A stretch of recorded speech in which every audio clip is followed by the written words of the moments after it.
Welcome, our fellow lovers of love, and thank you for joining us on yet another excursion through the stream of consciousness down the river of tranquility to fill the lake of life with love.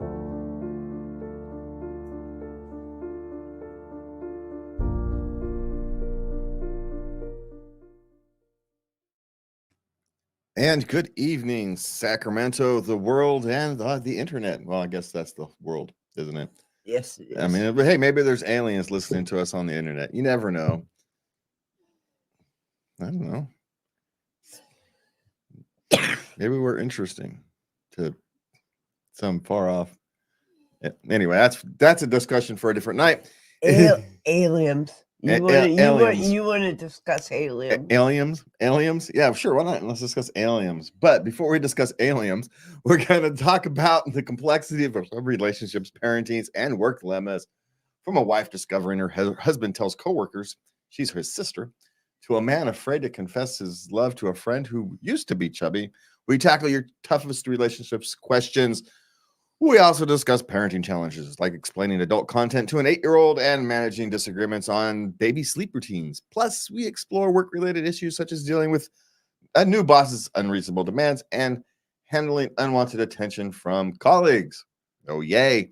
Tune in for heartfelt advice and real talk on life's most challenging moments and apparently aliens. Yes. Yes, aliens. I don't know. Maybe there are aliens listening to us somewhere out there. I don't know. Maybe we're big on the planet Xenon and 3,000 light years away or something. Or we will be in 3,000 years. We will be.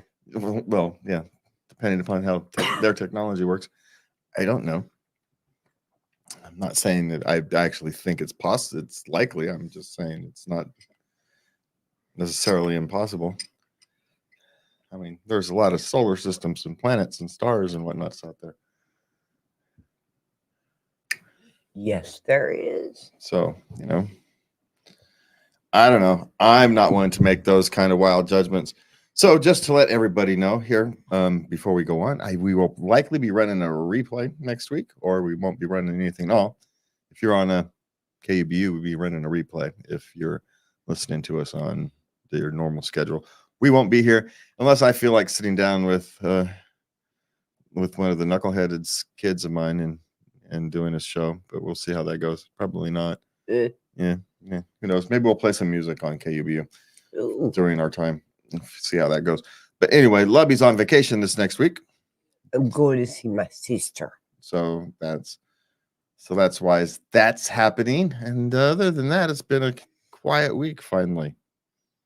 It has been for you. I've been having a lot of meetings and yeah, I got quiet weeks and Lubby over here has gotten busy in the last few weeks. Yeah. So the meeting hall has been busy in church, and I'm just a social butterfly. I'm just very busy. I'm just busy. Yeah. Busy. And I can't believe it's Saturday already, though. I guess I know my days just meld together. They don't have any days. I don't know what days are. Normally, I have some opening discussion, right? We'll pull in something and we'll have some relationship or life question. And I didn't have one this week. I couldn't find anything interesting that I didn't already talk about on my TV show. So, so we're going to just leave it alone. All right. So hopefully we'd have enough for subjects for a full show. All right. I'll talk slower tonight. How's that? All right. How are we going to do that? We'll make this. We're trying to extend the show while still being entertaining. All right. So we can do this. We can do this. Yes. All right. So what are we going to start off with? We're going to start relationships. Oh, wait. But before we start relationships, let's let everybody know that you can find us at latenightLove.us.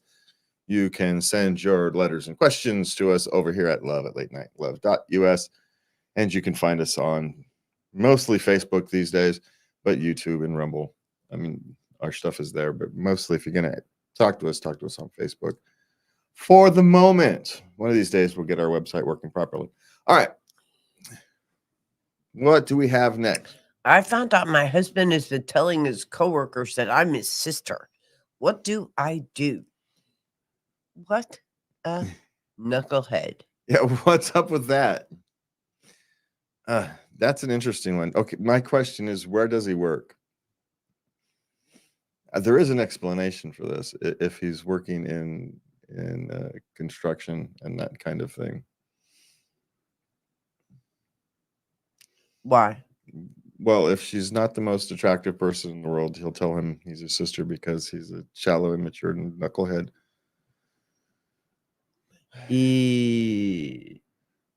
That's the only reason I could actually think of. But that can happen if you're spending your time in a male-dominated industry. And it's not an excuse. It just is. That's sad. Yeah, But it's reality. catches me in a wrong way. Well, of course it does, because it still doesn't mean it's right. It's just saying that's why. That's how it happens. I'm not saying it's a good thing. I'm not excusing it in any shape, manner, or form, because frankly, we should all be more mature by in our 20s, 8s, 9s, right? You're almost 30. Yeah. You should have grown past that. Maybe you might get a half pass at 18, 19, right? Maybe just because you're still young and stupid. But at 29, you don't get that. That's just now, is it a deal breaker of some kind? Probably not. But what do you do about it? I don't know. That kind of depends upon the rest of the relationship now, doesn't it? And this is one of those things where it could turn out to be a deal breaker. It could be. Yeah. Yeah. It depends on everything else. Or it could be one of those things that for whatever reason, he told one person you're his sister, now and it's just become a thing, and now he can't undo it because it's been going on for too long. The only way to undo it is to change jobs. And there's that problem. So, but it's hard to know. Now, that's assuming he works in a male-dominated area. Now, if he's working in a, say, like a school or something, that's a whole nother different problem, and it may very well be something you need to do something about. Yeah, right? Mm-hmm. Because it's not like he's out trying to pretend he's single to his buddies that, working at the construction site, right? There's no one there to pick up. But at the school where it's a female dominated, or if he's working in an office where it's 50-50 or something, then the motivation could very well be more than just shallow moronity. You know what I'm saying? Yeah. So that's the issue. It very well may very well be just shallow, just immature shallowness, right? Mhm. It's entirely possible. You chose them, so you're gonna have to deal with that. If it's something else, then it's something else, right? Yeah. How's that from my perspective on that? All right, what's next? I met one of my closest friends about 2 years ago at the library, and now I'm completely in love with her. The only issue is I'm afraid she's going to think I'm shallow when I finally ask her out because she used to be chubby. How do I tell her how I feel without offending her? Just tell her how you feel, because it took 2 years. Just because it took 2 years for you to fall in love with her doesn't mean that you fell in love with her, because during those 2 years, she found a different body type, right? Mhm. She worked on herself and became not as chubby, which is what he's saying there. So you just tell her the chubbiness or not is not why you love her or not.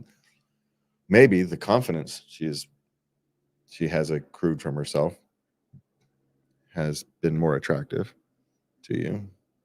Mhm. Or maybe it's just the time you spend together. So the reality is there's only one path forward anyway.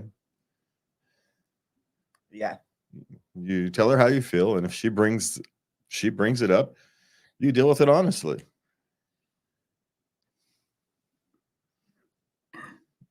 There's, and the likelihood is the chubbiness or lack thereof has no relations on your feelings for her. No, probably none. So what you are doing is you are implanting which you are putting up roadblocks to yourself. You're trying to convince yourself not to do it because you're afraid of what she may do. Well, this is true. She may also not want to ruin a friendship. Yeah. And so, the potential areas of rejection are much wider than, her being offended because she used to be a little chubbier than she is now. I somehow doubt that's going to be on the tip of her mind. And maybe, maybe she's been waiting for you to ask her anyway. So there's only one way forward. And so you take it. Be as low key as possible. I would be my suggestion. Yeah. Walk carefully and gently. Be careful with her feelings as you would want someone to be with yours. And you can rarely go too wrong. Okay. What's next? My best friend would jokingly say she would marry my husband 30 if he was single. Ooh. Yeah, she's 29. She's 30. I think the word right there is jokingly. What she's doing is she's telling you, you've got a good one. So she's maybe a little jealous, but I don't think it's likely any more than actual jealousy. It's just she's telling you you've got a good one. Men do that all the time. Jokingly. They do? Oh, yeah. It's not that you'd actually marry them or anything. It's just that it means you've got the good one. Don't be a moron and let it go because someone else will take it. So maybe that joke is maybe you're not treating your husband as well as you should be. Uh-huh. And that's a friend's way of informing you of this. Hey, knucklehead, you're not being as careful or as kind or as considerate or whatever it is as you should be, because that's a good one. It's a weird way to go about it. But I remember I was with my first husband. So this was over 30 years ago. Well, but you can't be abrupt with that one. He used to play guitar, and he would women get swoony over lead guitarist. Yeah. I don't know why. Because women are weird. Okay. But so I would be there and they would say things to me like, oh, he's so hot. Yeah. He's really hot. Uh-huh. Mm-hmm. Sure. Sure is. So I wouldn't take it overly seriously.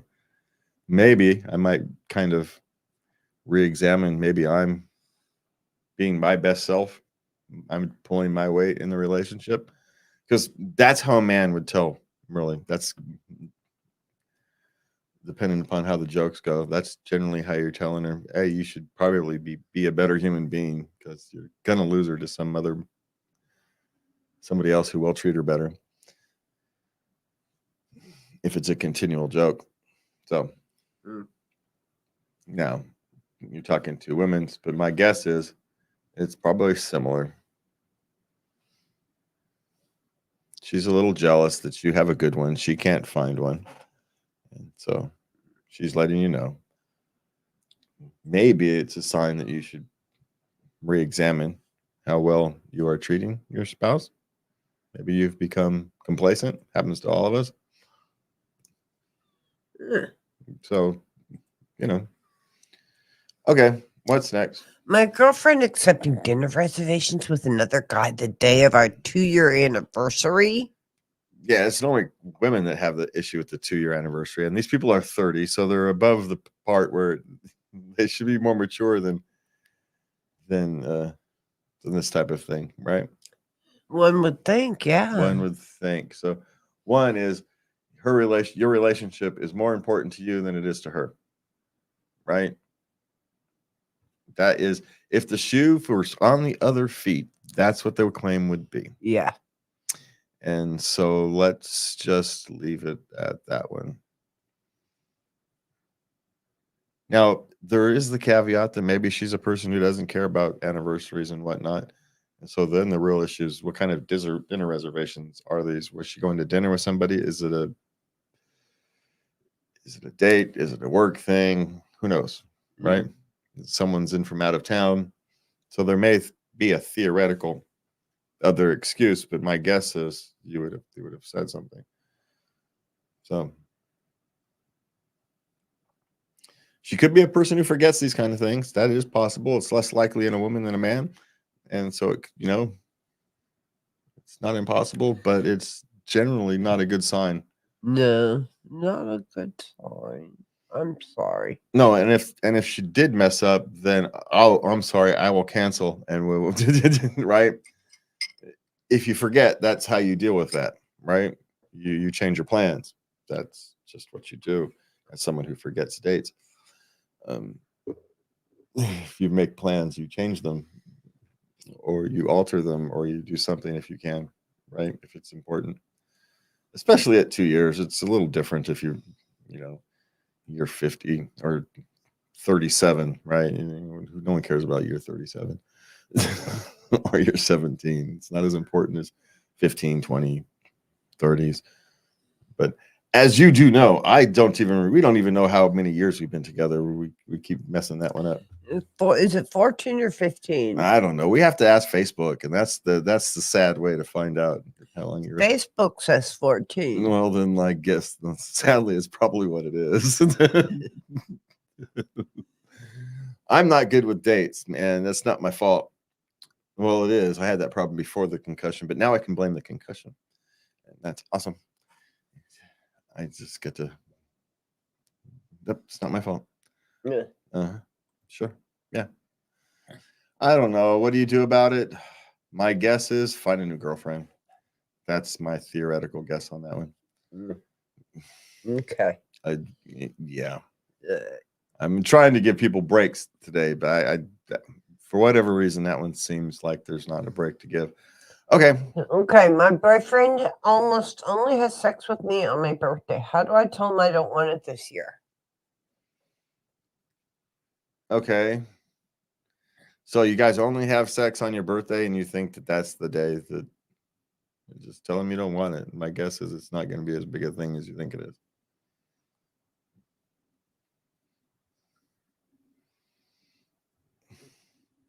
Probably not. I mean, well, of course, let's be clear. These are two men in their mid-30s, right? Two men in their mid-30s. Mm-hmm. And so the relationship they've entered a stage where they have low testosterone, or, they're comfortable in the rest of the relationship. They just are no longer interested in the physical intimacy, right? Yeah. And there could be there could be health reasons. There could be, body size reasons. There could be all kinds of things, theoretically. And so if these are bothering you, you deal with those, and then the desired results will follow naturally. Yes.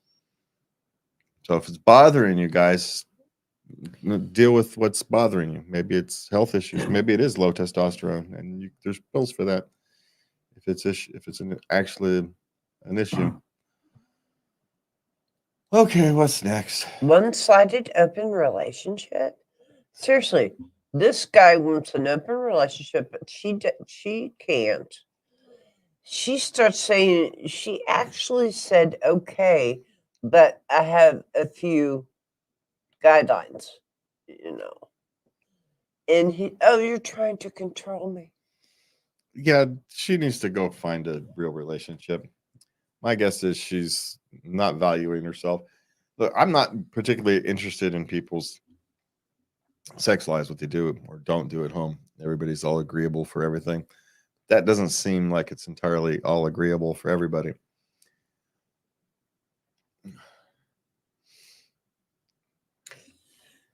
No, that's what you call a one-sided relationship. Yeah, for whatever reason. Mm-hmm. And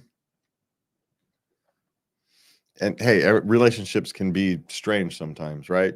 And so I'm not going to be overly judgy, but those things evolve. You don't start that way. They evolve to those kind of things. So what he wants is the freedom to be himself, but while actually having a theoretical home base to keep coming to. And I suppose it's fine if everybody's all on board, but my guess is she's not on. No, She's not.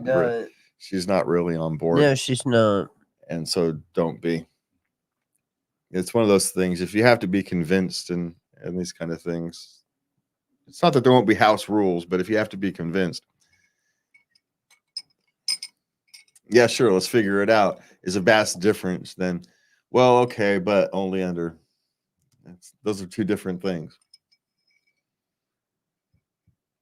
Vastly different. Yeah, they really are. Things. So, yeah.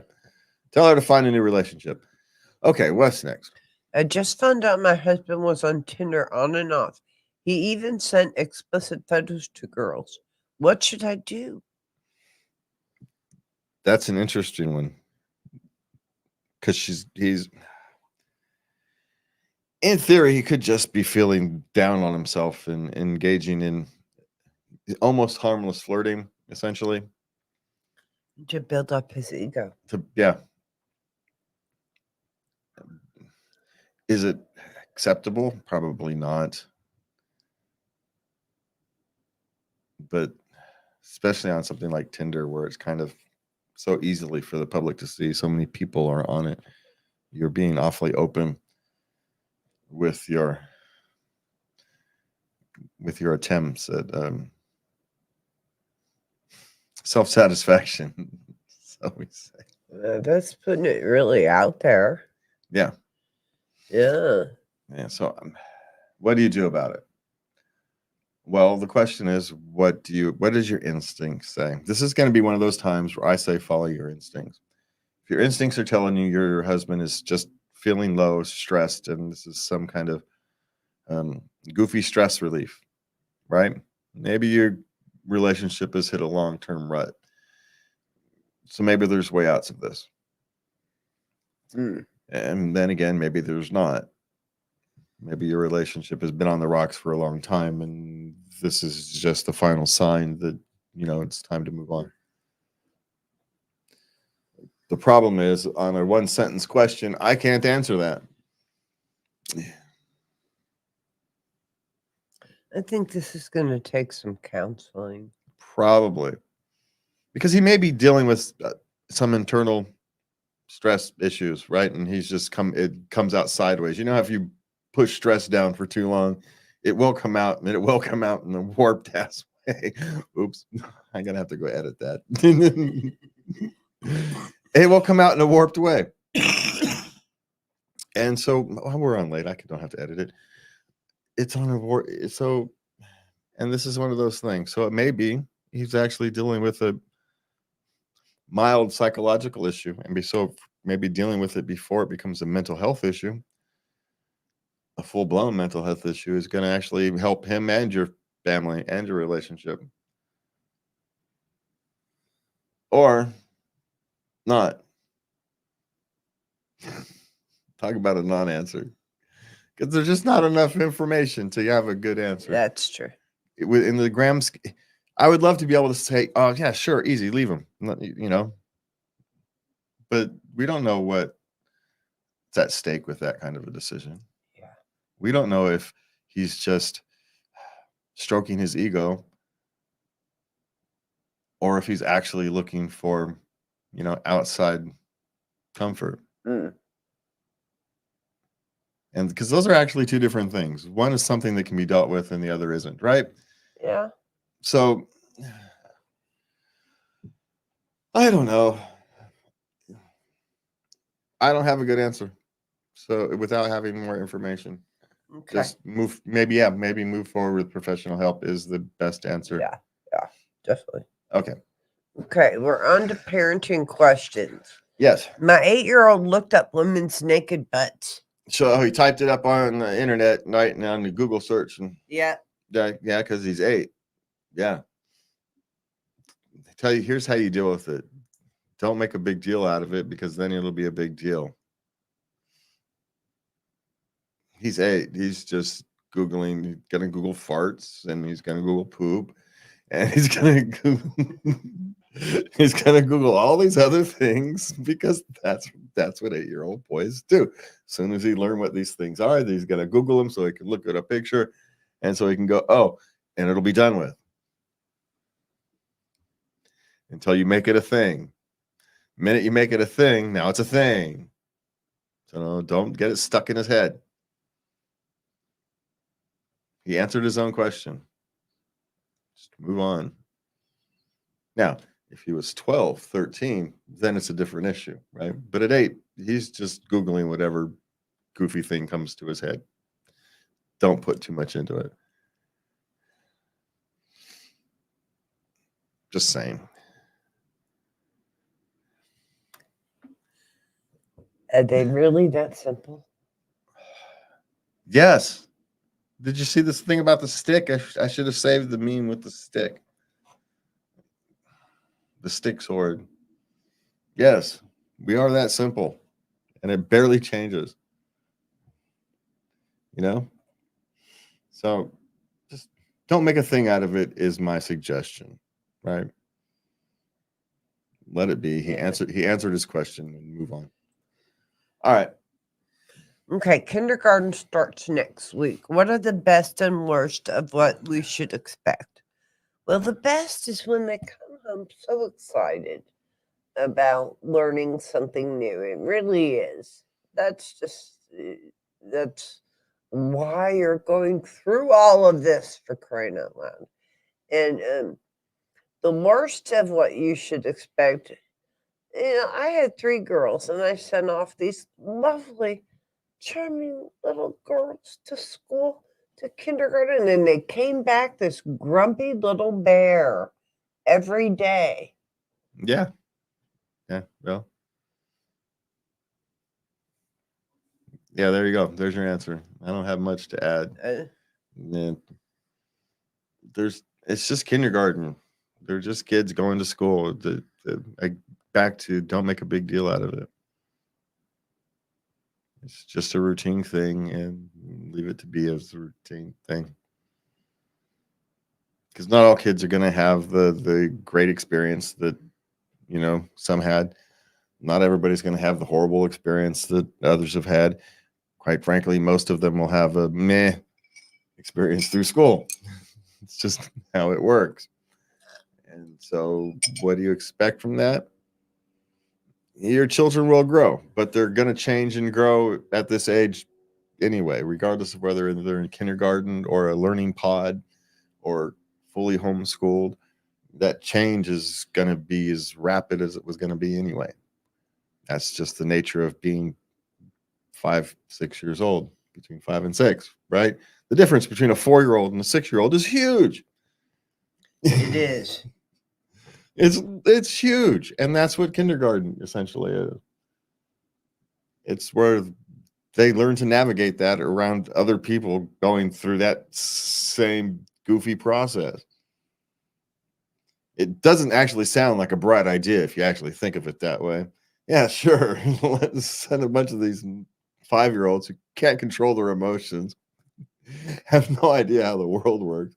We're going to go send them and put them in together with this poor person who thinks she's teaching, and really she's a circus master. She's a ring master in the circus. If she's lucky.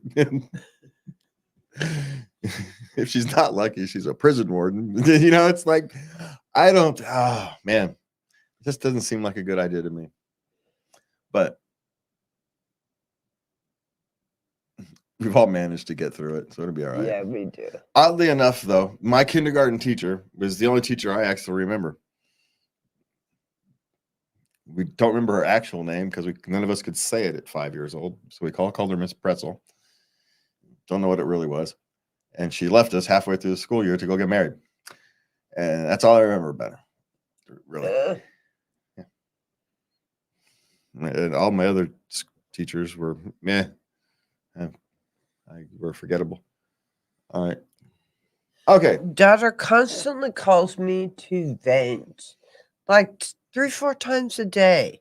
And she just calls and she just dumps on her mom. Well, it means she doesn't have anybody else to dump on. So at least you have open communication with your daughter. There's the good sign of that. The bad sign is, why is her life spiraling out of control? Or why does she have the victim mindset? Why is she stuck in a victim mindset? Let's see, another potential issue for that. So if you want her to stop calling you, start asking her questions about how she's gotten herself in this position. And you'll either help her work her way out of it, or she'll stop calling you because she doesn't want to be held accountable. She just wants to vent. And she can't vent to anybody else because everybody else has solutions to her problems, and she doesn't want solutions. She just wants to be angry. Many people are guilty of this. It's a issue in society these days where the victim mindset has taken over, right? You'd rather be a victim than accept the consequences of your previous life decisions and figure out some way to move on. Like the student loan debt. Everybody wants to get out of their student loan debt, but the average student loan debt is $24,000, $23,000, somewhere around there. That's less than the price of a car. Yeah. You can get out of that. You can pay that off. Now, if you've got $150,000 of student loan debt, what the heck did you do? And I agree, you should be able to get that, or at least chunks of that, written off in bankruptcy, right? Just like every other bad debt.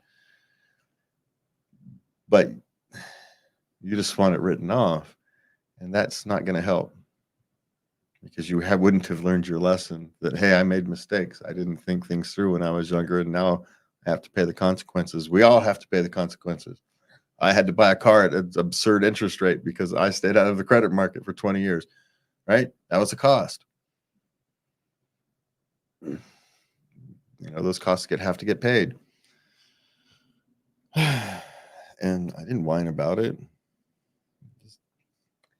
But I remember you were happy when you found a car that was when they reduced your.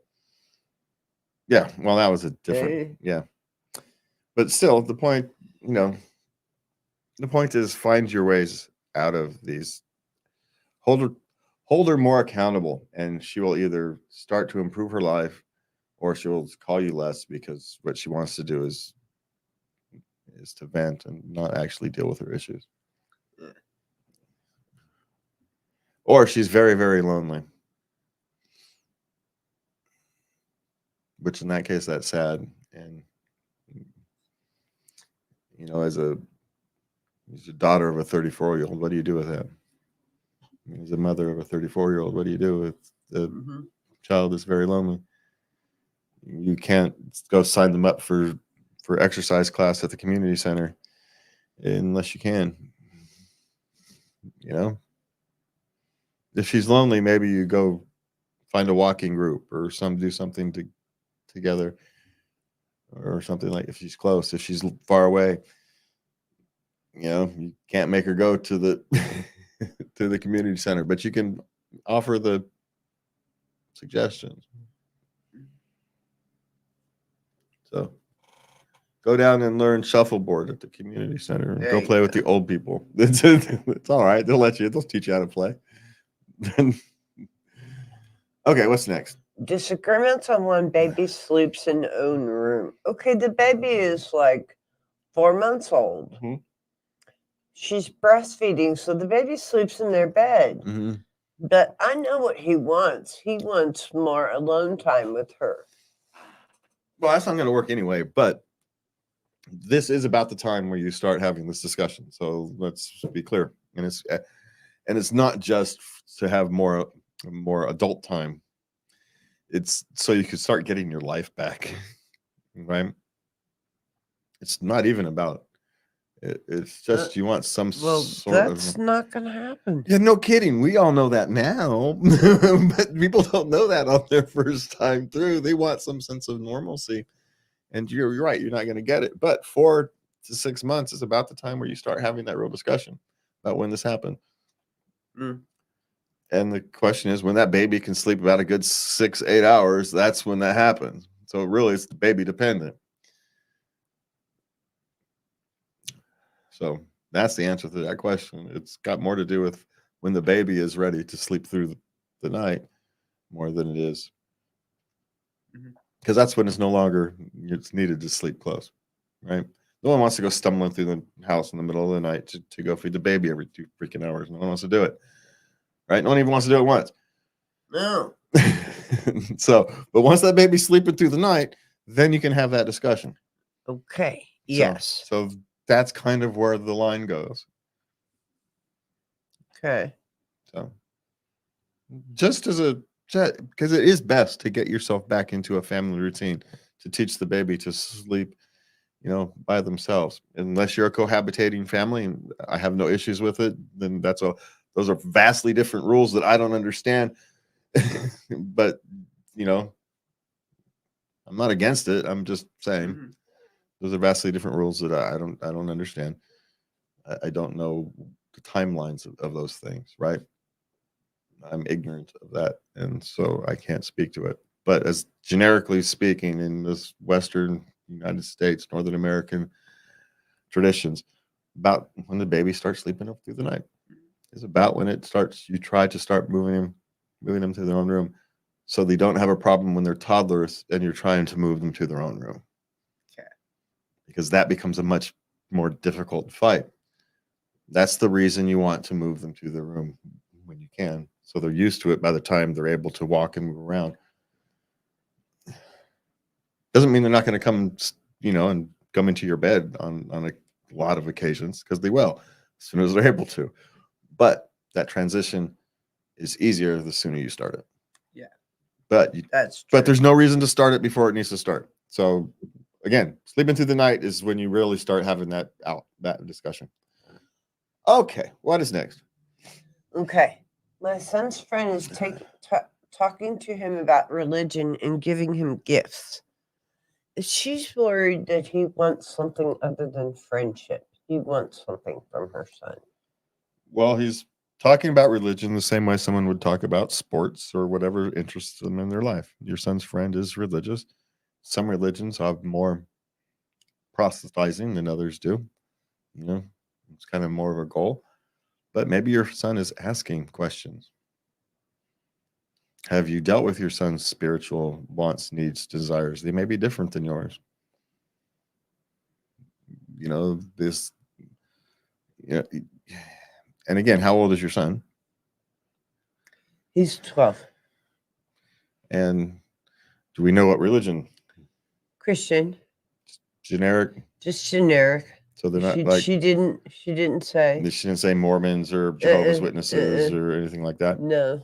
All right. So then your son's friend is doing what friends do and sharing part of his life with him.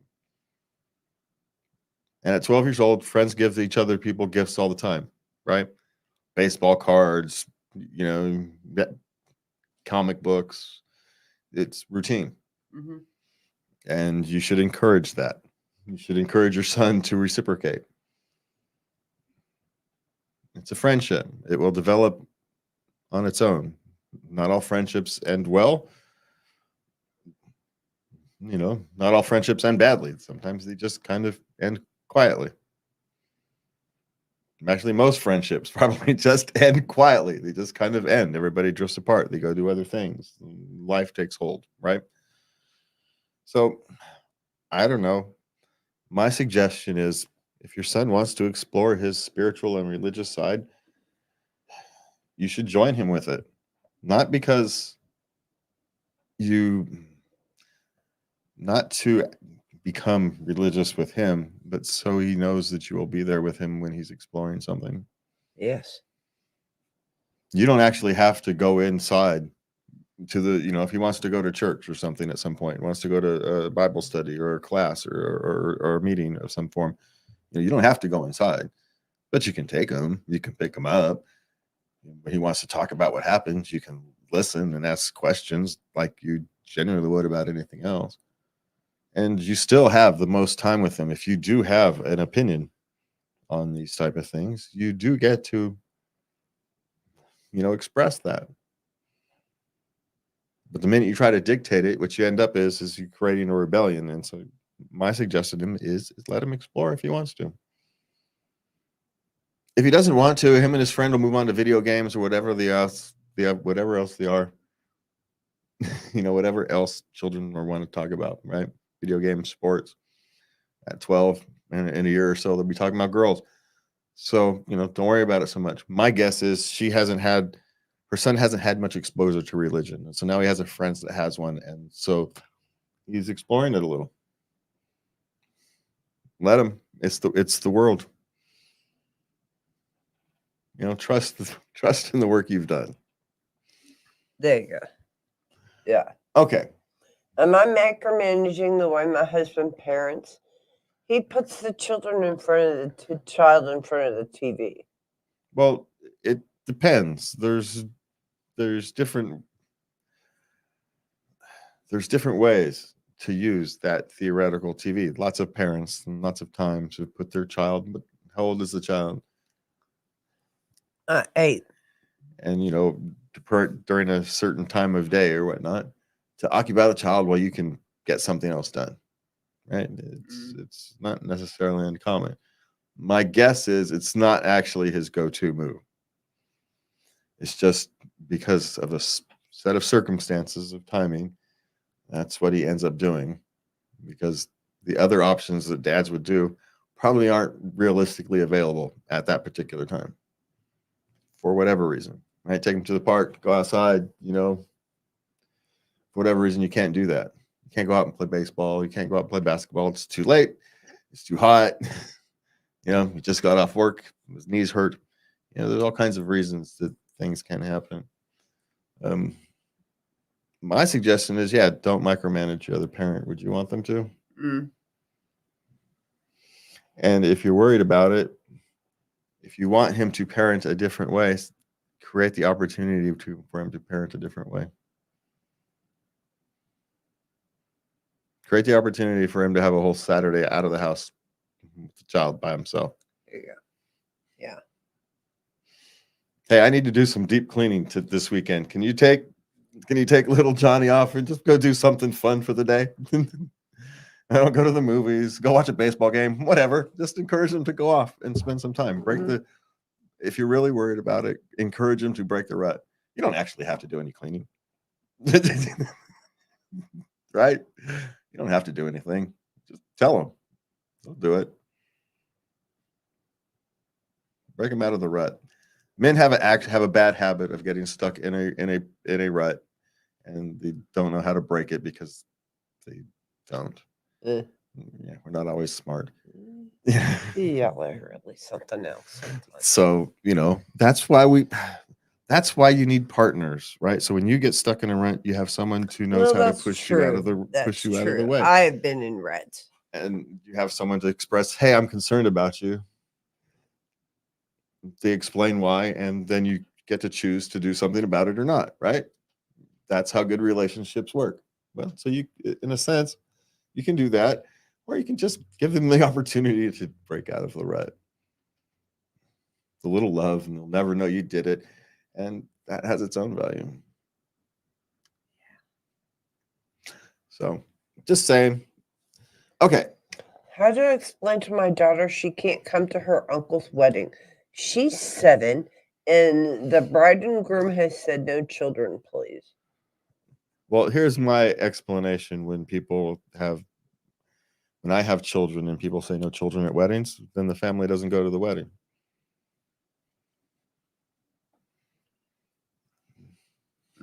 If the family's invited, then the family goes. If the family's not invited, the family doesn't go. If you want a wedding without children, that's great. That's your choice. But then I'm not going to be there if I have children. Because I'm not paying for, I'm not excluding my children out of an activity simply because you don't want the potential of something going wrong because of a little rugrat running around. I get it. You want it all to be perfect. You don't want a crying baby or something. but the crying baby comes with me. It's part of the package. Sorry. So that would be my solution. The other thing you could do is you could try to explain to a 7-year-old about that age where they might be able to comprehend it. But yeah, good luck with that. Good luck. That's not going to go over well. No, she'll get over it, but I wouldn't go personally. If my children aren't invited to a kind of an event, then I'm likely not going. Just out of, I don't know, loyalty to my children, I suppose, would be the answer to that. All right, what do we have now? We have work questions. All right. New boss wants me to do 2 weeks of unpaid training after telling me I didn't get the job. Yeah, tell him to pound sand and go get a real job. I'm just saying. Anybody who wants to train you is going to pay for that training. So now there are some jobs where you have to go get the training beforehand. Lots of them actually. But if you want to be a welder, you have to go learn how to weld before you get a welding job. Yeah. Yeah. They will train you on the job, but they're training you from an already certified spot. So no, it's a crappy job. Find another one. Yeah. Is my question. Okay. All right. Quitting my job without notice. He's worried how this is going to affect his future. Why? He's just worried. Don't be. Do the jobs care about your future when they, lay you off or fire you without notice? You don't have any more loyalty. It's a courtesy, right? A 2-week notice or 1-week notice, 10-day notice, whatever you want to do is a courtesy. It's not a requirement. And does it theoretically burn bridges? Sure, but what do you care? You left there. Yeah. You're gone now. Yeah. Most of the time is they say, well, it means you can't get rehired. Yeah. I'm leaving for a reason. And guess what? They all waive that if they really want you. So it's not a permanent thing. Even if it was true. So don't worry about it, especially in the modern day. Job hopping is no longer an issue. It's not the 1990s or 80s or 70s anymore. This is 2024. People are much more freelanced and gig-minded, even if the government wants us differently. So don't worry about it so much, especially if it's a crappy place to work. You owe them nothing. So that's my suggestion. Okay. I do almost zero work at my job. It's extremely boring and I'm pretty miserable. He's left alone like 80% of the time. Is that your job? Actually, is just to kind of sit there and be there in just in case something happens? Yeah. Yeah, then you have to accept the conditions of your job or you move on to somewhere else. Look, there's lots of people who will do that job. So let's be clear. If all you really have to do is sit there from 80% of the time, I'm just sitting there because someone has to be here. Yeah, that happens, right? Because stuff goes wrong. You're actually paid to be there just in case something goes wrong. That's your job. And you have to think about it. It's not that you're not working. It's that you're like an emergency backup generator, right? You're always kind of waiting. Yes, it's extremely boring. Find something to do. Educate yourself on the systems you're using. Keep yourself occupied. But yeah, my guess would be to try to change your outlook on the job. Lots of people would say that's a pretty cushy job. 80% of the job, you're just kind of sitting there marking time just in case a light happens to flash and you need to flip a switch, right? Yeah. How many people would take that job? There's lots of people who would do that job. And they would get miserable in 6 months and they would be having the same conversation you are, unless you go into it with an attitude that your job is important, because if you're not there to flip that switch, something happens. something disastrous happens to customers, to to something, costs money. So figure out the reason why you're there, and figure out how.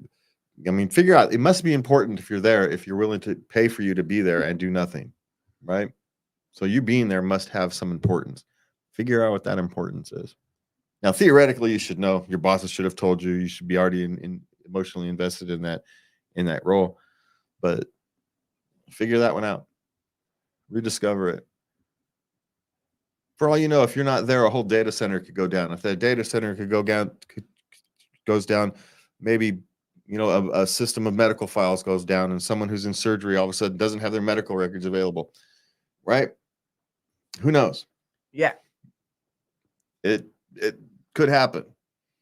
You could be like that poor guy back in the 80s who flipped a switch and sent all the beepers in North America off. And the satellite went because he hit the wrong switch. Ooh, yeah. And so all the beepers in America went off, and it's all so no doctors could get their beeper calls. This is back in the day where we didn't have cell phones. Yeah, beepers. You had beepers, and then you'd go find a phone and call the person who beeped you. That's how it worked. Kind of like a text message, but different. Yeah. Yeah. So anyway, figure out why you're there would be my guess. First step. And then maybe look for an out. This is the second step. All right. What's next? My coworker avoids division of work. Do you like to be in control, huh? Mm-hmm. Yeah. They're just a little control freak. They don't like. Maybe they went through school always being the one who have to do the work, and other people get the credit. And so now they are stuck in that mindset. Who knows what the reasons are? But my guess is it's something of that nature. And it's one of those things, I wouldn't worry so much about it unless it's actually interfering with the function of the team or the organization, which then you have someone who runs the team and the organization whose job it is to deal with the division of work, and you have them deal with it. Unless it's your job to deal with it, don't deal with it. Don't. Absolutely not. Now, if it's getting in the way of you doing your job effectively, then you deal with that. Right? So let's be clear about what you're dealing with, because if it's not your job, it's not your job. But you can tell the person who's responsible for managing that team, that person, your coworker, whatever it is, that it's interfering in your workflow.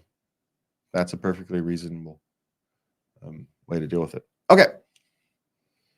Okay. Accepted offer to job, but my availability changed slightly. Now he has to take the daughter to school, and that puts him another 15 minutes behind. But just tell them. A lot of the times you can, unless you're working on like an assembly line where, the whole thing is kind of, or you're the person who has to open the doors, unlock the doors, right? These kind of things generally aren't such an issue. You just bring it up. Just have the discussion. And maybe you may have to find some other way. Maybe you have to drop your daughter off 15 minutes earlier. Maybe that's okay at the school.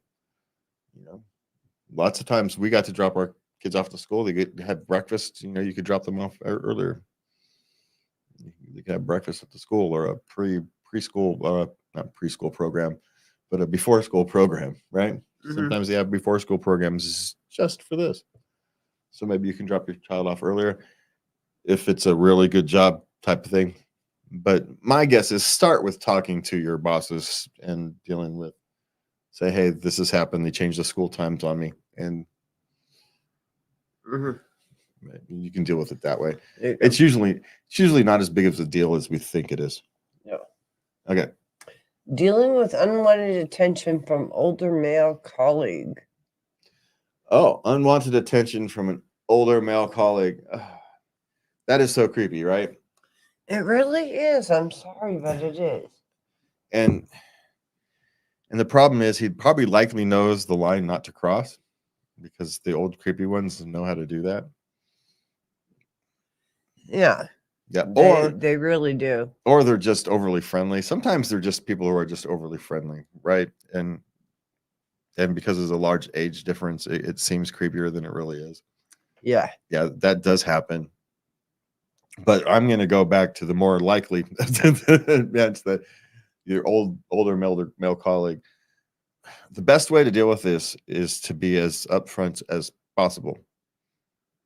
Because if it is the old creeper type person, they think of it like predator and prey, right? They go after the weak and the sick, not the strong and those able to defend themselves. So the minute you show you're strong and able to defend yourselves, they will find a different target. Yeah, they will. It's not necessarily fair to other targets, but it's good for you. And, if they comes too close to the line, you can actually deal with that through your HR departments if you want to go that route. It doesn't actually have to cross it these days for you to go that route. They can come close to it. They can be making you uncomfortable, and you can actually use that. I tend to avoid those things because on the off chance that you're misunderstanding, misinterpreting right? Maybe you're carrying baggage with you and somebody's overly friendly. And so you get these two things that are kind of crossing and just completely misunderstanding each other, right? Yeah, unfortunately, that can happen. Yeah. And it does happen far more often than I think we actually give it credit to. It's Mm. just for the most of us, when that does happen, we figure it out. We all laugh about it and we all move on. So it doesn't become a big, huge thing, right? So we don't see it, right? Because frankly, we all are human. We all know we all are stupid. We all know we all make mistakes and misinterpret the world. None of us are perfect. We all understand this. And so most of us are willing to give what we get in terms of grace. So if we get grace, we'll give grace. And that's how most of life works. I'm somehow doubting this isn't that, though. So we'll leave it at that. Okay, what's next? How much actual time do you spend working in a day? In meetings. Well, it's going to depend how you define work and your day and your type of industry you're in. If you're working on an assembly line, you're working until the minute you plug in until the minute you clock out. Unless the assembly line goes down during the day, you're working the hours you're paid, right? If you're a salaried person, maybe you don't work as often. Maybe some days you get 4 hours of actual work in, but another day you work 12. These type of things happen. So it really vastly depends. There's no single set answer to that. Some of these tech jobs people had down here in the Bay Area that were literally paying people just to be on payroll so you wouldn't on somebody else's payroll. Literally, some of these tech places like Google would hire people not because they actually had a place for them, just so somebody else in the tech world wouldn't have them. Ooh. So when you're watching all these layoffs from Google and Intel, that's what you're actually seeing get laid off.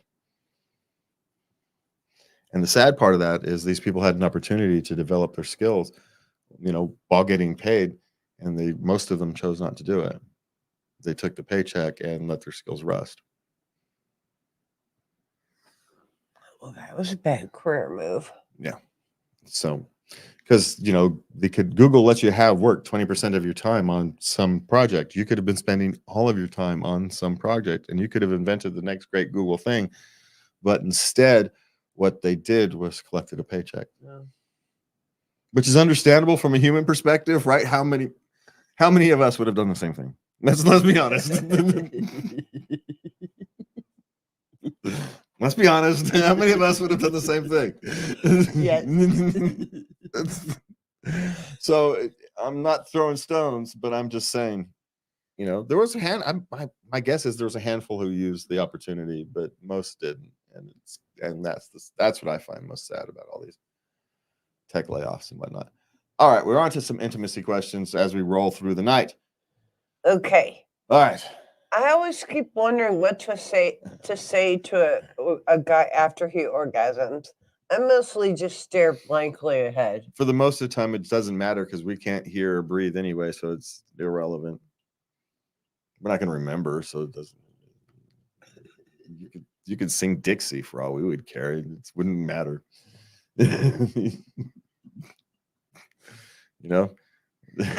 Just don't sing Mary Had a Little Lamb. That's my suggestion.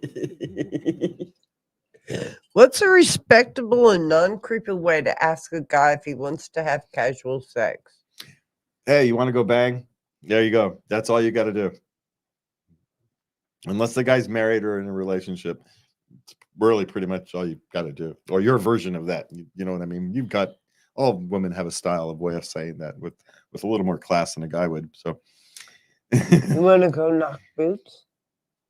well, what's the classic one? You want to come up for some drinks, right? That works. You know, want to come up for a smoke? You know, there's 100 ways to do it. Want to come over? Or it's Netflix and chill. Just pick one.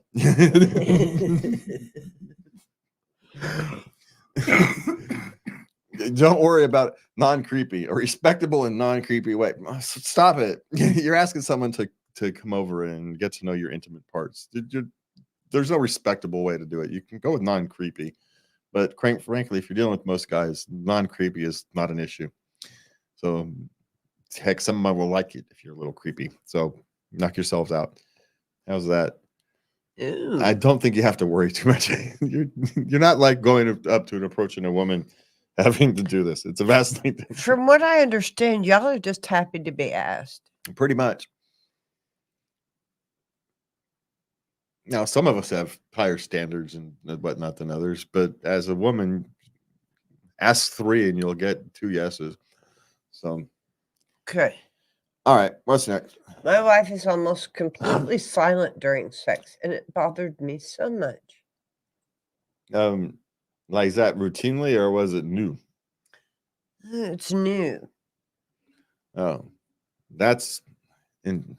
I don't want to say it's a problem, but that means she was likely not as much in the mood as she was not pretending to be. Oh. So I don't know. Or she could just not wanted to wake the children up. There's lots of reasons. Or maybe she was just quiet that night. If it was a one-time thing, don't worry about it so much. That's, if it's a recurring thing, then you're going to have to bring it up. But you don't bring it up because it bothers you. You bring it up because you're worried that she's not as engaged as she used to be. And maybe there's something you are or are not doing in your relationship that is causing her to not be as engaged during your lovemaking. Ooh. Or she's going through hormones issues. She's tired. She's stressed. All the other various reasons that people can not be as into it as they were on most occasions, right? Mm-hmm. We're human beings. Yeah. Especially as you get older, these things change. So if it's a one-time thing, don't worry about it so much. If it's a recurring thing, you're going to have to deal with it because it could be a health issue. It could be a relationship issue. That's good advice. She could just be she could be tired and just taking one for the team, right? Because she wants to make you feel good, but she's not in the mood, and so she's taking one for the team, which in a sense you appreciate, but you also don't want her to do. You've got that as a man. There was a dual thing there, right? You appreciate it, but at the same time, yeah, there's a duality there to that type of thing.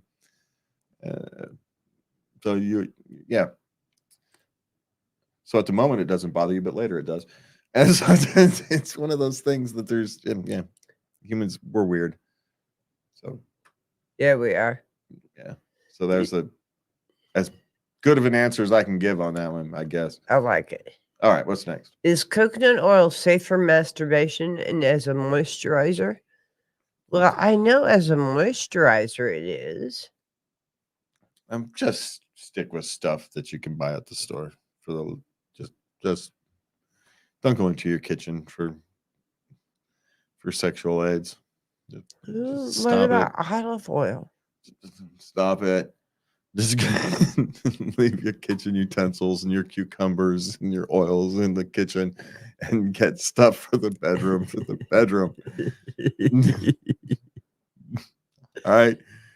Leave the fantasy land in fantasy land and use proper equipment, right? We have specially lubricated lube just for this type of thing, right? You don't have to go off and rumble through your kitchen cabinets to figure it out. Just saying. So, boys used Vaseline for decades. So there you go. There you go. It is what it is. All right. What's next? Does pegging really feel that good, or is it just made up fun? What do you mean just made up fun? Well, you're not going to repeatedly do it if it doesn't feel good for that person, right? It's not something that would be for everybody, but if you enjoy it, then you'll enjoy it. It's one of those. Yeah. It's hardly made up, just made up fun.